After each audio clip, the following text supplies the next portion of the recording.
Baka mamaya, Anyway, siyempre kayo, parang lumalabas, political kayo political asylum Asylum. seeker kayo baka humingi, hindi ba sila tumawag sa iyo, humingi ng advice kung paano nila... wala. Oo. Pero ako nagbibigay ng advice sa kanilang lahat. Kayo, Leandro, Senator Loren, at saka Zaldico, lalong-lalo na kayong dalawa, Leandro at Zaldico, talagang pwede kayo humingi ng asylum dahil posible na kayo patayin. Dahil hawak ninyo ang talagang mga tunay na ebidensya na magpapatunay ng pananagutan ng presidente. Sa akin, pangalagaan nyo muna ang inyong mga buhay. Dahil talagang merong banta sa mga buhay ninyo, lalong-lalo na alam natin yung isang Rizatalas ay nagsabi, marami siyang mga Romanians. No? Kung kayo'y nasa Europe, mag-ingat din kayo dahil sabi na nga nung isa, may mga Romanian siya. No? Pero karapatan nyo rin, karapatang pantao yung pag-asylum at huwag niyong ikahiya yan dahil maintindihan naman ng taong bayan na talagang ang dahilan kung kayo nga ay hihingi ng asylum ay dahil kay ginigipit dahil sinusupil ang katotohanan na magpapatunay na ang presidente talaga ang otor ng korupsyon sa Pilipinas. Yung sabi ni Erwin Tulfo, binigay na daw sa ombudsman at iniimbestigahan na nga daw yung flood control issue na yan. Ano to? Sinadya ba nila to na hindi imbestigahan sa Blue Ribbon para hindi makita ng mga Pilipino o malaman ng mga Pilipino yung mga kabulastugan nila? O talagang gusto lang nila mapanagot yung dapat mapanagot? Ayaw nila imbestigahan kasi ang gusto nila selective justice. Ang katotohanan, lahat silang mga politiko may pananagutan. Sa Erwin Tulfo, wag niyong kakalimutan, ACT-CIS yan. Hinahabol nila yung dating Committee Appropriations Chairman na si Eric Yap na ACT-CIS bago naging Benguet representative. No? So lahat sila ay may mga bahong tinatago. Kaya ayaw nilang maisa publiko. Ang gusto lang nila, kasuhan yung mga kalaban nila nang sa ganon, makaligtas sila sa pananagutan. Pero yung revelasyon ni Bunoa na nagkaroon pa sila ng leadership fund, na kada senador, lahat sila ay nagkaroon ng minimum 500 million na kung pwede bang mas malaki, depende sa rangko o committee chairmanship, ay nagpapatunay na talagang systemic na yung korupsyon dyan sa Kongreso. Kaya nga hindi ko alam kung paano tayo makakausad miski wala na ang Marcos Jr. habang narariyan yung systemic corruption na embedded sa budget making at embedded sa Kongreso. Speaking of leadership funds, attorney, wala daw alam ang Pangulo dyan. Well, in the first place, di naman makakalusot niya kung di siya papayag eh. Alam mo, ganyan talaga yung budget process, no? Ikaw magpo-propose, tapos pwedeng baguhin, pero hindi naman bababago yan na walang abiso. Sabi nga ni Zaldico, hindi po pwedeng, mabali ang utos ng hari, no?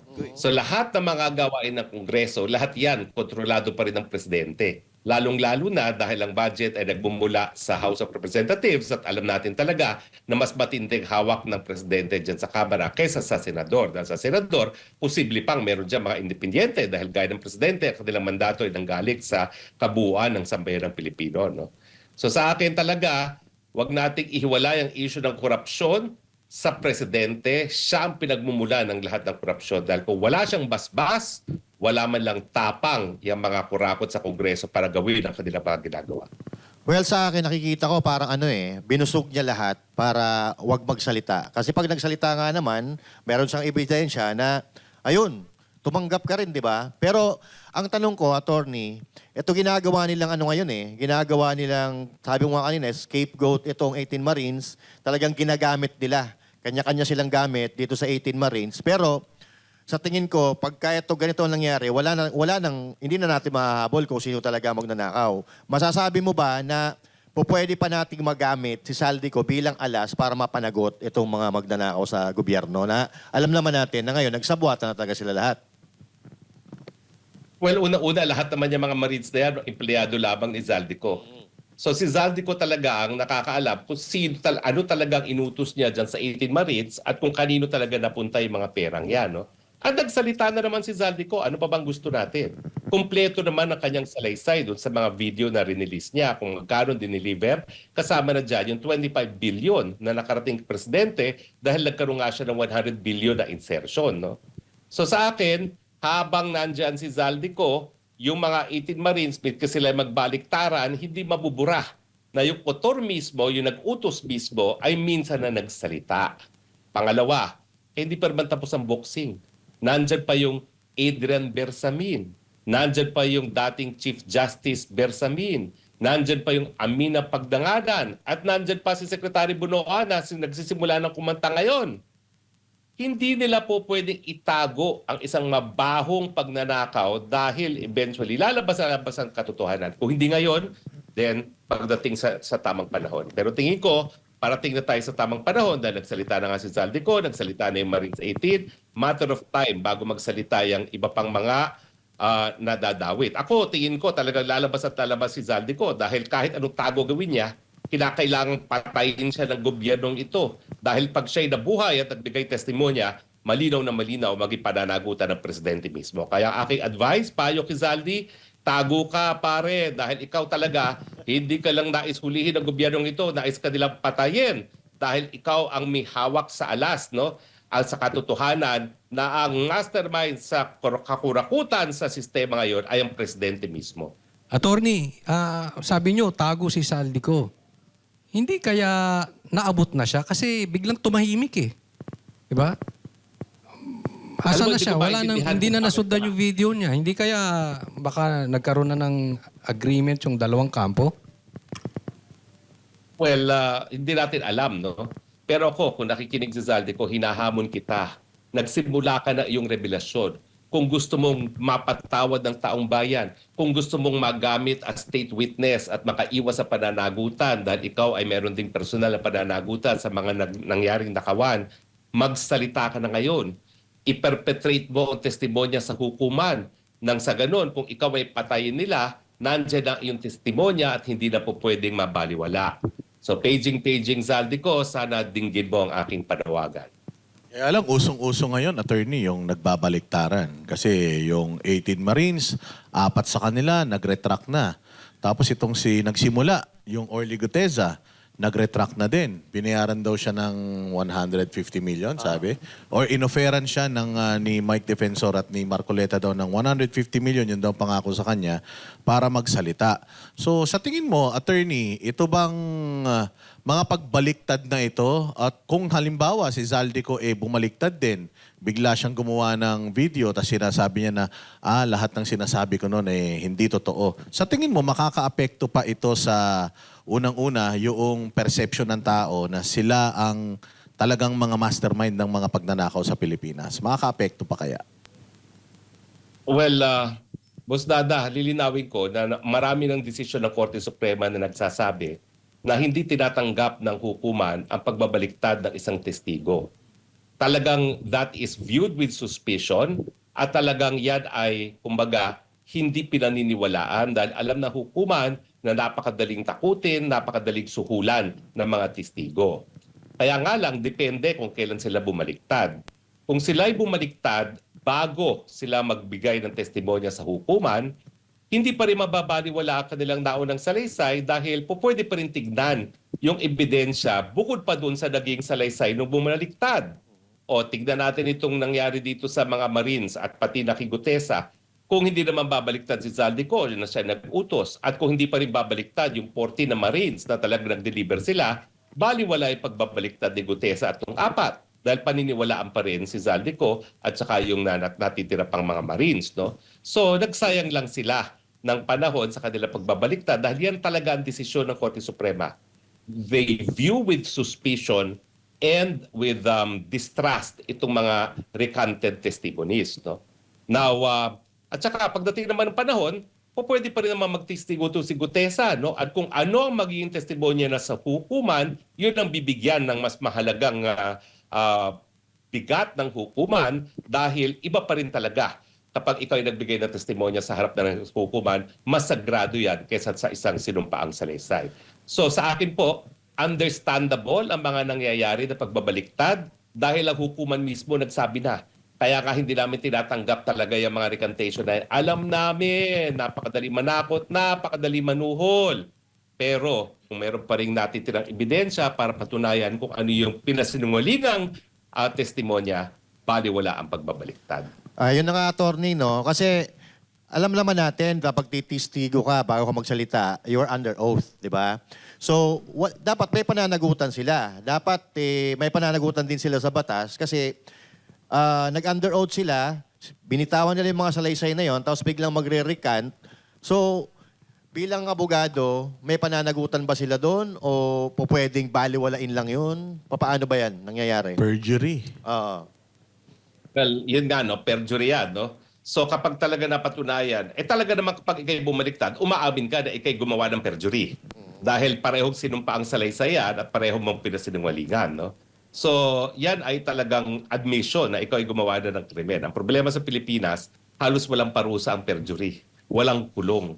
Kaya nga dapat siguro, itaas natin ang parusa sa perjury. Dahil sa ganun, matakot naman yung mga Pilipino magsinungaling. No? Dahil sa Amerika at sa Europa, medyo mataas ang parusa sa perjury. Kaya talagang siniseryoso nila kapag sila gumagawa ng affidavits. No?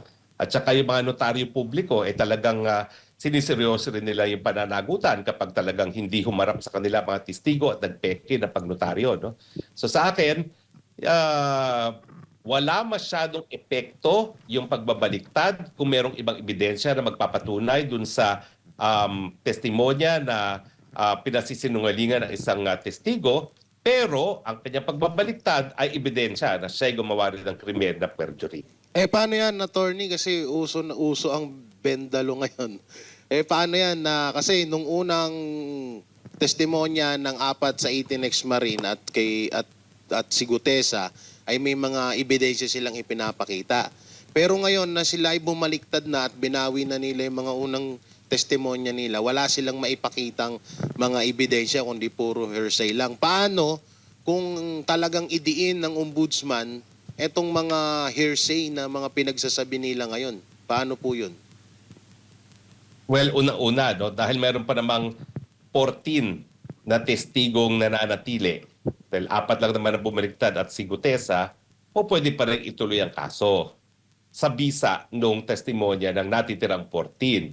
Pero dun sa 4 at kay Gutesa, dapat sampahan na sila ng kaso ng perjury. At dapat pag-aralan kung meron pa rin silang mas malaking pananagutan dahil sila naging instrumento sa krimen ng at least graft and corruption kung hindi man plunder. Oo. Ayun nga, attorney, meron naman si Gutierrez. Actually, maraming mga test, anong tawag dito? Yung ebidensya, itong 18 Marines merong picture sila na makikita na may mga maleta, tapos nandun si Gutesa. So talagang mahirap na paniwalain na ang taong bayan. Parang yun ba sinasabi mo, attorney, mahirap nang paniwalain ng taong bayan na peke ang lahat ng mga inilabas ng mga ito. Besides, meron pang meron pang 14 na, may 14 plus 3. Oh, so parang Saka 17. Ang tanong doon, Boss Dada, talaga bang bumaligtad si Gutesa? Kasi wala namang Parang proof wala na rin siyang traction, wala na rin, hindi na siya magkakagatin ng tao kasi ang tagal Ang tagal na panahon bago siya nagsalita. Nakailang press con na, ilang interview na itong Nahirapan 18 sila, Marines. Pero kaya nga yun ang nakakatakot kasi baka mamaya yung susunod na lalabas na video si ano na yung nagre-retract, si Zaldico na yung nagre-retract. So paano kaya ititreat ito, attorney, ng government? Pwede ba nilang gamitin na case closed na ito dahil bumaliktad si Zaldico, bumaliktad itong mga unang nagsasabi na nagdi-deliver sila ng mali-maletang pera. Makaka-apekto pa kaya yan? Sabihin na natin bumaliktad yan, paano naman yung hawak ni Leandro Lebiste Ayun lang. na text messages Oo nga. na aling kay Batang Bersamin na nagpapatunay na ang presidente mismo nagkumpirma na siya'y kumukubra galing dun sa mga insertions niya. Diba? So, pabaliktarin man ang ilang witnesses, marami pang ibang witnesses na pwede magpatunay ng mga bagay-bagay, no? At ngayon, siyempre, no, habang hawak din ni Leandro Leviste ang mga text messages na yan na nakita na ng ilang mga kongresista, napakahirap na talagang pagtakba ng katotohanan. Lalabas at lalabas yan. Kaya sa akin nga, miski tumanggap yung mga Marines na yan ng milyon-milyones, hindi na po pwedeng mabaliwala ang kanilang mga sinabi, lalong-lalo na habang hindi bumabaliktad ang lahat ng mga testigo. At parang napakadami namang testigo yan para bumaliktad silang lahat. Kaya lang, attorney, alam naman natin, si Lian, wala na rin ngayon sa Pilipinas at yung kasama yung kanyang nanay at alam natin na nagbabadya din yung kaso ng plunder sa kanila galing sa ombudsman. Tanong lang namin, nandyan ba sa inyo? Kasama nyo ba ngayon? Ay talaga. Lahat na lang na napupunta sa Europa, akala nyo nandito sa Bele. No! Nandi! Wag na, lumabas ka na, wag na magtago. Kasi baka mamaya, Anyway. siyempre kayo, parang lumalabas, political political asylum seeker kayo baka humingi, hindi ba sila tumawag sa iyo, humingi ng advice kung paano nila... Wala. Oo. Pero ako nagbibigay ng advice sa kanilang lahat. Kayo, Leandro, Senator Loren, at saka Zaldico, lalong-lalo na kayong dalawa, Leandro at Zaldico, talagang pwede kayo humingi ng asylum dahil posible na kayo patayin. Dahil hawak ninyo ang talagang mga tunay na ebidensya na magpapatunay ng pananagutan ng presidente. Sa akin, pangalagaan nyo muna ang inyong mga buhay. Dahil talagang merong banta sa mga buhay ninyo, lalong-lalo na alam natin yung isang Rizatalas ay nagsabi, marami siyang mga Romanians. No? Kung kayo'y nasa Europe, mag-ingat din kayo dahil sabi na nga nung isa, may mga Romanians siya. No? Pero karapatan nyo rin, karapatang pantao yung pag-asylum at huwag niyong ikahiyayan dahil maintindihan naman ng taong bayan na talagang ang dahilan kung kayo nga ay hihingi ng asylum ay dahil kay ginigipit, dahil sinusupil ang katotohanan na magpapatunay na ang presidente talaga ang otor ng korupsyon sa Pilipinas. Yun. Tawag dito, talagang malaking issue to kasi importante sana si Senator Loren dito sa impeachment na nagaganap ngayon sa... Ano ko tumakas naman ako? Hindi, wala sila kasi ang sabi, nag-medical Ako leave. mapapagamot, Pero diba? ang sinasabi ng Senate, hindi daw nagpaalam sa kanila si Senator Loren na alis. Sa akin, And hindi nagpaalam eh. Hindi nagpaalam Hindi sa'yo? nagpaalam sa akin eh. Okay lang yun. Matindi ha. Sabi nila, nagsalita ang actually ang ombudsman, yung spokesperson ng ombudsman na baka daw kanselahin yung kanilang mga passport. Posible ba 'yon, attorney? Na kahit walang kaso. Kalokohan yan. Pananakot lang yan. Ako, ganyan din ang banta ginawa nila sa akin. Na-realize nila, hindi nila makakancel ang passport ko, kaya hinabol nila yung kaso ko para makancel ang passport ko. Pero matapos makancel ang passport ko, hindi pa rin nila ako mapauwi dahil nga ako naman ay nag-asylum. No? At ayon sa batas ng asylum na umiiral sa buong kadaigdigan, hindi ako po pwedeng ma-deport sa bansang aking linayasan hanggang hindi matapos ang aking asylum proceedings. Ako, ditong tuwa ngayon yan si Anticlair. Kasi di ba may issue yan sila, magkaaway yan sila ni Lian Leviste. So baka natutuwa siya ngayon dahil nagigipit na, no? Ano sa palagay niyo, Ewan ko ba attorney? kung natutuwa siya, siya ang pambansang joker, no? Ewan ko ba kung itutuwa yan ng kahit